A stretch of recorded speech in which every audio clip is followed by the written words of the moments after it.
You need wireless charger. This one's about 2.4 inches. Here's the actual model number. And as the box comes in, got off Amazon, I think it's about 20 bucks. As you can see, that's a standard size charger. This is much smaller. It's gonna fit underneath there, just barely. This is 2.4 inches, so it's just barely small enough to work. And you're gonna need some craft foam. This is the size block I got. I recommend not getting the white stuff. You can get the stuff that's not, basically these little particles that'll break off. It'll work a little better, but this will have to find the right size.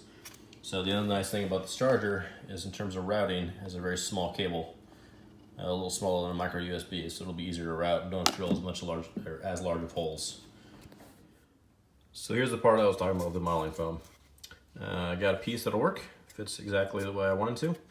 However, it does have very rough edges, and it creates this mess when you cut it. So obviously if you get a better foam, it'll work better. All right, before you get started, you need to verify a couple things. You need to verify where your placement is gonna be before you actually cut your hole for your notch to actually hold this in place. You also wanna verify that when you put your charger in there, and you put this on there, along with any mat you have underneath, and your phone case, that is actually going to charge and fit in there when you put it in there. If your phone case and all this is too thick, it's not going to charge. So this final product. Foam's in there.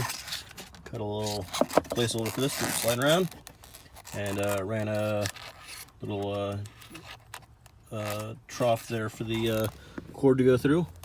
There's one hole there, and there is one hole right there, which I have tucked all the cabling up above here, which I'm going to cut that extra zip tie off in a minute, and runs into the power port there.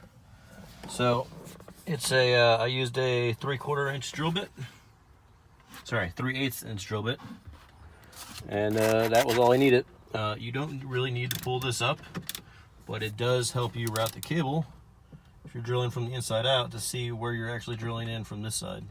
If you're drilling from in this way, it's a lot easier to drill because it doesn't really matter where your placement is. All right, and then that fits right in there. Good to go. Drop a phone in there and you're charging.